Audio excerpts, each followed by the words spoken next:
Thinking about leaving your soul-sucking 9 to 5 job? One of the biggest struggles I see people, especially as women, face is the idea of having that safety net, that enticing perks and benefits, and listening to that head trash of what will people think if I leave. I totally get it, and I've been where you are. That's why I created a free guide to help you if you're thinking about putting in that notice. It's called Unlocking Your Exit Plan. Discover 5 things you need to do before leaving your 9 to 5. This guide is filled with worksheets and steps so you will have hand holding along the way. You can download your copy in the link in the show notes, and again, it's totally free. Now back to today's episode.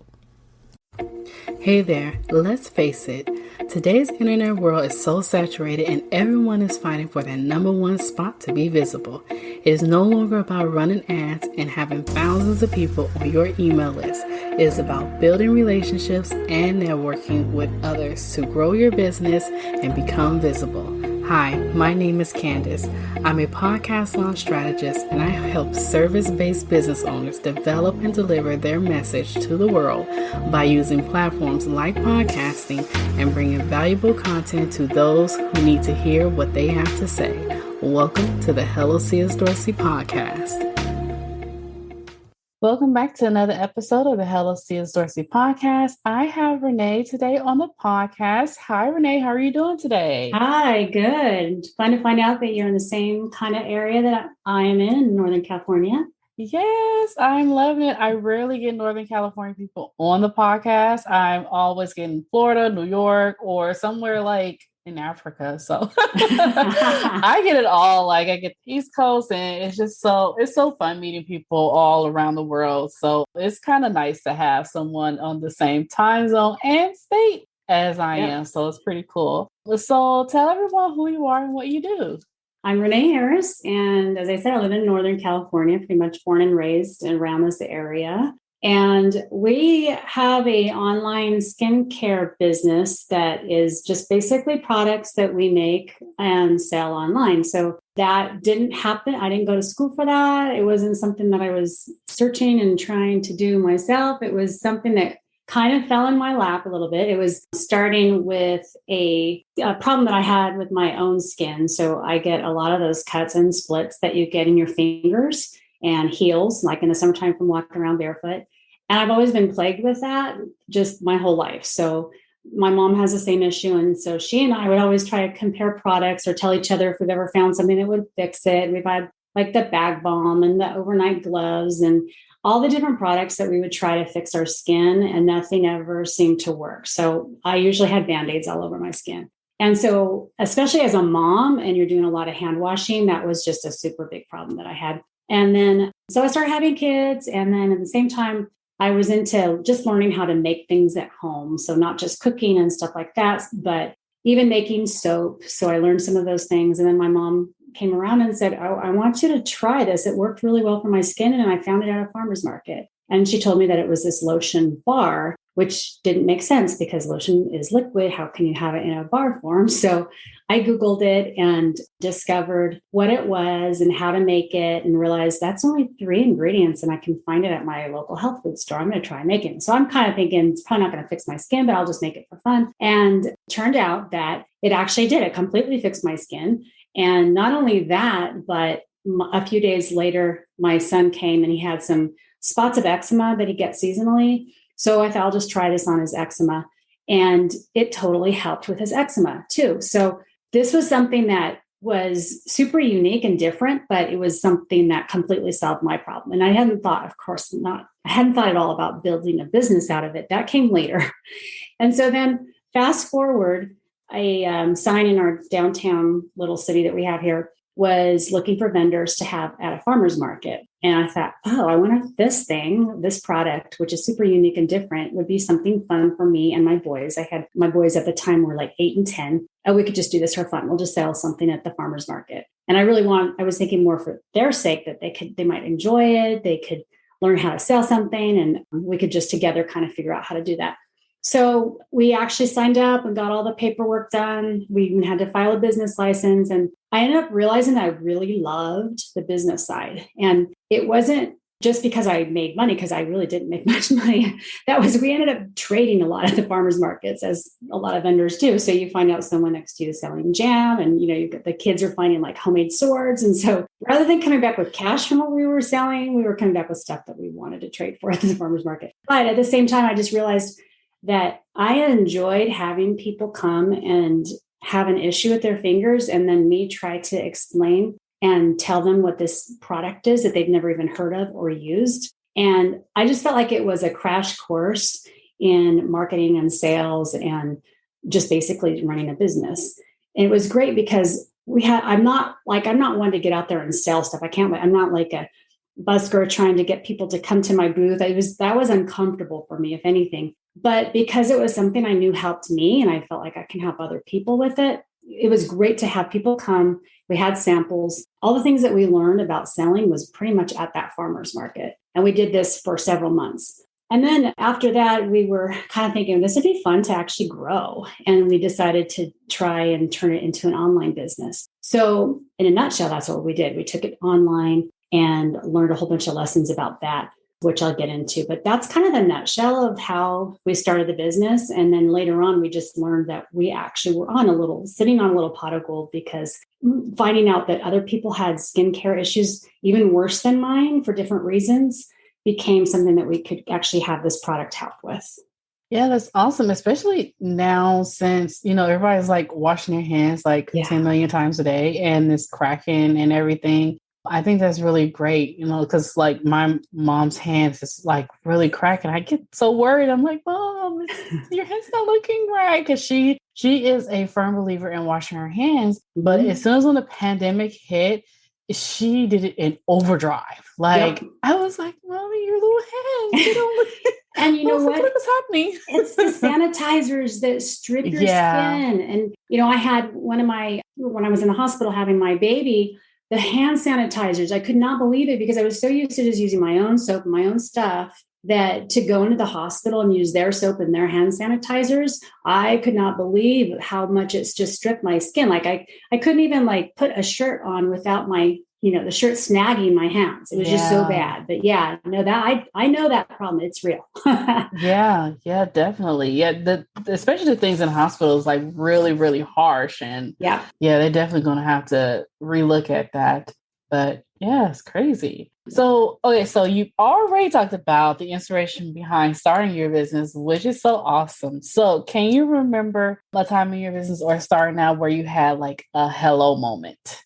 I think the biggest hello moment was moving from, you talk to people in real life when we were doing the farmers market. And then we thought, well, this is going to be easy. We just go online. And I was kind of tired of doing, 6 a.m. farmers markets. It kind of got old. So thinking that, you just go online, you put up a website and people will come. And that's not how it works. So that was difficult. And I think that was probably the moment where it could have made or broke it. Because it wasn't even like this had to support the family. Later on it did. But at that time, if I would have gotten super discouraged that I couldn't get customers to find us online, I probably would have quit, because I thought, well, that was a fun ride. And either we just do farmers markets or we just don't do anything else. We just enjoy the products. So I had to really think about, how do you reach people online? And because this was about 12 years ago, we were able to actually kind of ride the mommy blogger train, because a lot of new mom bloggers were coming out. And it was great because I felt like I can totally relate to them. So I know a lot of, I was reading mom blogs, my friends were reading mom blogs. And so when I would read one and a mom is talking about the skin issues that her son or daughter is having, I am like, Mom, it's hitting my, it's connecting with me. And now I feel like I've got the solution for that. So reaching out to the mom bloggers and then finding out that, they'll do a sponsored post, or they'll pay for ad space, or they'll have an affiliate set up. I was able to find one in particular, one of my very first mom bloggers she actually kind of pitted our product against another lotion product that was more probably like a cream lotion, to see what was going to fix her daughter's skin. And that scared me to death, because I just felt like everybody's going to read this blog. And if she doesn't pick us, then I'm just horrified. I can't do this. I'm going to quit. And so it turned out the opposite. Like, ours worked better, and she gave us rave reviews. And because we had it set up as an affiliate, I saw money coming into our account from that. I'm like, oh my goodness, you can actually make money online as an affiliate. And she's the affiliate, but she's bringing us the sales. And it was just like, okay, all we have to do is keep repeating this and reach out to more bloggers to try the products and review them and so on. And they always have, there's obviously standards they have to put out there that they are working as an affiliate. But it was amazing to me that was the way to do it. So that gave me the confidence to know that, like, okay, this is going to work. And then we just kept repeating it after that.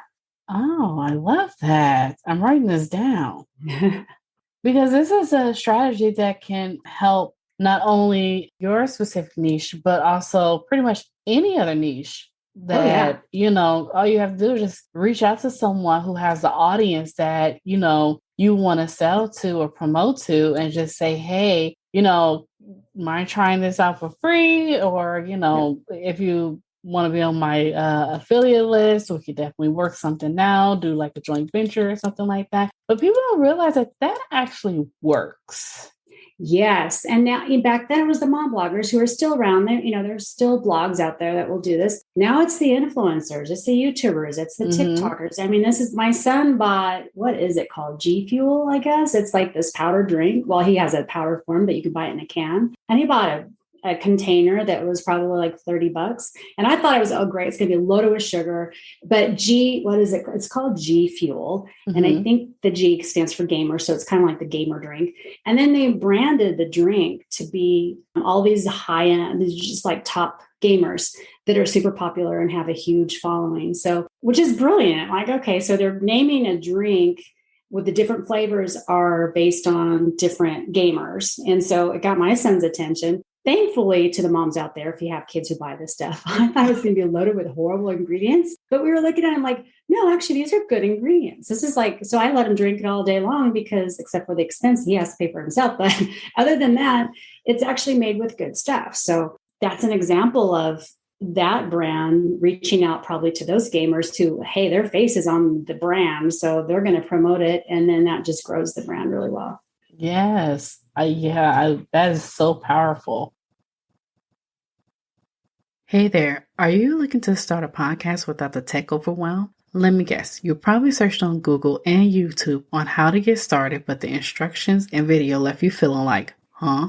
Well, look no further, because I have a free guide on how to jumpstart your podcast without the complex tech talk. Head on over to hellociasdorsey.com/JSP. Again, it's hellociasdorsey.com/JSP. In this free guide, you will get a get started questionnaire, a list of resources, an outline for your show notes, a plan your podcast calendar, a schedule for your episodes, and a podcast checklist. Head on over to hellociasdorsey.com/JSP and download it now. I cannot wait to listen to your first episode. So let's talk about 5 lessons you learned creating a product-based business. I cannot wait. Okay.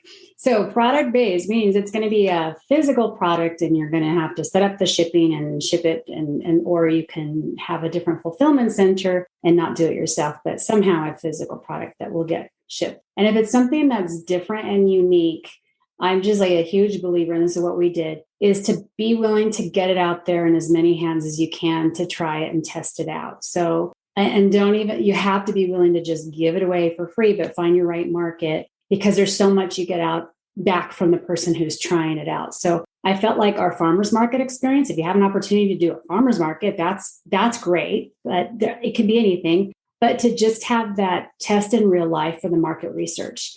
And what we did was, so it's a lotion bar, and the way that it works is that you just rub it over your skin. It looks like a soap, but it's not hard like a soap. It just absorbs right in. So we would take a bar and then have like little samples on a platter. And then I had my kids, my 2 boys would go out and get people to try it on their skin, and they would talk about it and explain what it was and ask the people, how do you feel? Does it feel like it feels good, or does it feel sticky? Does it this or that? And then they would come back and kind of report to me, and I'm around too to listen in, but I notice kids just do better at getting people to say yes to them than an adult. But that was like all market research. So My favorite moment is if the person would kind of walk away, they're putting on their hands, and then they kind of make a U-turn and start coming back to ask more about it and sometimes to buy it. So I feel like that in person, you can really get a reaction. You can see their face as they're trying it. You can kind of almost read their mind. What are they thinking? And if you can ask questions. So if there's a way just to do a lot of market research for your physical product, do as much of that as you can. Something else I did is I just assumed that chefs, they're cutting and they're slicing and that they might have the hands that have to have that frequent hand washing. Turns out, yeah, chefs are one, but nurses would have been a much better area for me to try just for what we were talking about. It's the nurses that have to do the frequent hand washing. That would be a perfect target market. And what I would do is just send it out to just different nurses. Or if in this case, I had a podcast that I was following. It was like probably 10 or 12 years ago. And he was a chef, and I just like to listen to chef podcasts. But he had students. So he had a whole group of students. And then I reached out to him and said, hey, can I send my product out to your guys'? Yeah, I'm not expecting him to do any shout outs or anything on the show. I just wanted the actual students to try this on their hands and give me feedback. So he totally was willing to do that. And I put a survey out for the students to answer online of what they thought. That way I can make improvements and so on. So that was super important to have as much of that market research done and find out what people think. And then if they give you a raving review, now you could just say, can I use your words as a testimonial? And now you've got that too. And the farmer's market, which I would have done this a lot more than I did, is ask them if I can take pictures of their hands with the bar in it. So that way it's kind of showing their hands. It doesn't have to show their face if they don't want their face, on camera or whatever. But the hands is like perfect. And then I could, whatever they felt about the bar, I could use that as a testimonial. So all these little things that I would have improved on even back then if I had known it now. So that's the first one. And then the second one is and this is more when you're first starting out, as you're building it, that email list is so important. So even if you have a farmer's market, or even if you have your website online, you've got to build that list up. And so you have to understand if you have a relationship with a blogger or someone who's going to send traffic to you, it's just that once they get there, if there's something that you can offer them. And in my case, I have it on my website. You can get a free sample if you want. Another one would be like 5 ways to keep your skin from getting worse. And like those lead magnets are super important to have so that when people come to your site, you're not just trying to sell them something, but you're giving them something of value. So the second would be is just that create the relationships with people. And that's carrying me on continually. In fact, even today we have a big customer base. And so I am doing like weekly Zoom calls with customers. Everybody's invited to come attend, and I give a topic and they're in the room. So I want to make our business different from like Burt's Bees, which would be a huge competitor that we can't compete with. But how can we personalize everything? We can have them come to a Zoom call. I present something and I have a gal who helps me with that too. And then we answer questions or talk about the products or show how to use it or whatever. So a lot of it is just that create the relationship, just find those ways to create the relationship with people. Because if you have to think of it, it's not just an order number. It's a person who's come to you with a problem and they're hoping that you have a solution for it. So if that's always in the forefront of your mind, it gives you that, okay, I can answer this person like customer support things when people come with issues or questions or whatever. They're a person that you're helping, and that makes it so much easier to connect that way. Another one is to outsource what you can, and even if it's to your own kids. So like minor things that I can have my kids do, like do inventory, or we've just completely raised entrepreneurs out of doing this because we get them involved in the business as much as we can. So even if it's like cleaning up a certain space because we've got new boxes coming in, we need to make space for it. I will rope them in, do that. They get paid. They know the value of it. If anything, it makes them think, oh, I want to sell something online now. So outsource, even if it's your kids, but still, if it's not your kids, there's always somebody that can do a better job in certain areas that you can. And I think there's also, along with that, is you have to have this mindset that you're not the only person that can do the job. And that's the hard part, because I'm micromanaging everybody, making sure that they do it my way. But when I have, especially if it's one of my teenagers come back and say, Mom, that's fine, but I could save you a ton of time if you just do it this way or just use this app or whatever. And then I realized, okay, yeah, they are smarter than me on things too. So, get that far to understand, like I can hand that off and I can trust them to do a good job. It makes my life so much easier. So you can start to outsource other things too. So those are the first 3. This is more of a technical one, but One is to have, for physical products, have backup suppliers. And we ran into this problem last year with COVID where so many it's just like the tins that we would ship our products in, they would be on backlog. They couldn't get them from overseas. And so they were stuck with the problem not having enough of supply. And then where I could normally order on Monday and have a huge supply of stuff by Friday, they would say, you're going to have to wait a month and a half and now put me in a bind. So to always have those backup suppliers that you trust. And that's another thing that I had to learn the hard way. It's like I can go to a brand new company and then order 500 tins or something, and they can come in and they're not the right quality or the right size. And you're stuck because I wasn't, reading the website well enough. So having a backup supplier with whatever you're selling online is always a good idea. Okay, I actually put 6, but I'll just choose. It's fine. It's fine. And then this one is a fun one.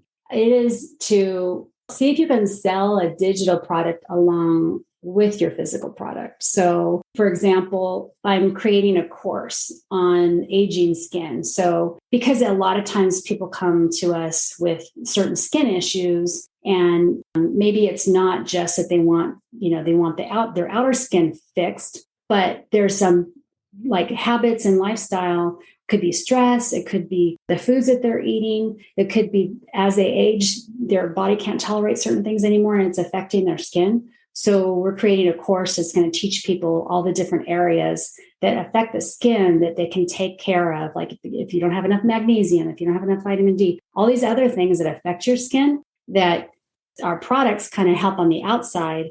But if they really want to get their problem fixed, they have to figure out what's going on the inside. So for that, we'll bring in experts, and we'll have I've had some interviews with different doctors so that I can bring those people in, and then they're helping us kind of figure things out. So I think if any kind of physical product that people have, you could also sell something digitally, or it could even be a coaching type session. So if you sell, I don't know, example, but like if you sell kettlebells or something, well, then you can also put some kettlebell exercises on video that you're also selling with it. That I feel like is really important for physical products. So it's not just a physical product. So there you go. Awesome. That was good. I have my list here. I think that's really helpful because I used to sell jewelry. I used to make jewelry and sell it. I actually have all my setup and everything still, but I always get discouraged because I'll do it like seasonal, or I'll do it for, as birthday gifts or something like that. And I've done all the events and all that stuff, but I always get discouraged because it's like, number one, my hands is starting to cramp up on me. And number two, I wasn't pricing it the way that I should have priced it, in order to gain some sort of traction. So I lost momentum in it. But like you listed your items here, if I would have done like a little bit more market research to see what people really liked as far as like jewelry, and different styles, I could have like scaled those particular products and made it even bigger, made more. So and you could have somebody else do some of that physical labor for you too. Yeah, exactly. So it got me thinking like, Candace, I think you gave up too soon on that, but it's never too late. You can bring it back. And I would so I'm thinking of me coming in to see your stuff. I would want to see you as even the expert who's going to advise me on, okay, well, what kind of jewelry would look based on my jawline, for example, or the colors that I wear or my style or something. So if you come in and not just here's jewelry and I'm showing you what I made, but you look at me and say, this would look better on you, or here, this goes really well with this blouse, or this brings out the color of your eyes or whatever, I would be all in because I feel like I'm not even just only wearing jewelry that's going to match a certain thing I'm wearing, or I just like it, but I've got somebody who is an expert that is telling me more. And then I would come back and buy more because I would say, okay, well, I'd wear a different shirt and come back to you and say, okay, well, I really love this shirt. Do you have something that's going to, because I feel like anything that you've had it's going to bring in your expertise is super valuable for the whole experience. So, and the other thing, I guess I didn't think about this one, but it's that feeling that somebody is coming to you for. So when it's jewelry, it's because they want to look good in a certain thing. So when you come and you say, oh, this is going to really do something for your jawline, your face, the blouse, the cut, the whatever, I would be all like, oh, that's what I want to feel. I want to feel really wonderful wearing that jewelry. So I think you should go back to it. I should, yeah. But see, it's so funny because I didn't really do that. I was the creator, but my mom was the one that would take it and say, oh, this looks lovely on you. Oh, and you wear this with some shoes or something. And then she was the seller. She was the one that would sell it. And I would sit back and I was like, well, how do you do that? And she I'm not good in that. She does it. Like one time we did, and I'm getting off topic here. We're going to get back on topic. One time we was doing a fundraiser or something for church. I think it was having an event, and my mom wanted to raise money for church. And she took my jewelry, the pieces that did not sell, and she took it to work with her. And what she did was she sent out an email blast to say, hey, meet me in the break room. And she set up the break room, the end part of the table as like, it was like, just like you have your stands at the festivals and different things like that. She set it up just like that, had the jewelry all laid out, and her coworkers would come in. And she was like sizing the jewelry and saying, this looks good on you, this, that, and the other. She literally sold $200. $200 awesome. In that lunch period. And I'm like, what in the world? Like, but people are born to do those things. I'm like, I'm the creator, she's the seller. So there you go. You work together on it. Yeah, it's so funny. All righty. So any last minute advice you have for our listeners out there? I would say that I think it's that sticking with it. And it's almost like you have to have those things that you're grateful for every day, or the little things that happen. And so, sometimes the days can get so long, and, there's good sale days and there's low sales. Like we go through seasons, and thankfully we've been doing this long enough that I know when the slow seasons are. If I didn't keep track, I'd probably be like, oh, this is it. After all these years, we're going to have to call it done. But then it picks up. So for us, obviously, September to the end of the year, super busy. And then summertime, it slows down. So I think knowing that there's patterns is a good thing to just relax and rest on. And then secondly, on products, we use a Shopify store, and I love Shopify because you can add all kinds of different apps that do different things. And one of them is the reviews. So I don't have to lift a finger. So many things are automated that like 2 weeks after the order is shipped, then they get an email asking them to review it. And sometimes they can add a picture to it. And those reviews to me are like gold. That's what boosts me up. If I'm feeling down, or I'm feeling like, oh, there's so much work, I think I just want to have my husband just get a regular day job and I just do nothing. But I look at those reviews and like, no, we can't quit. We're helping people. This is good. This is, it still energizes me, but you're going to have your highs and you're going to have your lows. And when you have your low days, you just have to go see how you've been helping people, go read those little customer questions or people giving you feedback. And that just really gets me pumped up. And that's partly why I do those weekly calls with the customers, because it just makes me realize, wow, there's just ways we can help people. And that's what I really enjoy doing. And that just gets me energized again. That's awesome. I like the personal touch that you make. I think that definitely stands you out from all the other companies out there, especially in the niche that you're in. So I think that personal touch is really welcoming. Thank you. So where can everyone find you? Well, our website, we made it really easy. That was another thing I was surprised to, even without having any business experience, but we call it hardlotion.com. So it's not hand lotion. It's not a misspelling. It's hard, HARD lotion.com, because it's a solid lotion. And and anyone can reach me. If you want to reach me personally, as I'm always looking to help people, it's Renee at hardlotion.com. Awesome. And we'll definitely link those up in the show notes. Well, Renee, I'm so happy you came on the show. I learned so much. Thank you. I really enjoyed it. And I would love to see some of that jewelry that you made sometime. Now I'm going to have to do it. I know. I'm going to get your mom on you to do it. Did you like today's episode? I hope you did. Join me next week for more valuable bombs, tips, and tricks on how to grow your business by taking action. If you like this podcast, subscribe and leave us a review, or take a snapshot of this episode and tag me on Instagram at csdorsey_hello. We would love to hear from you.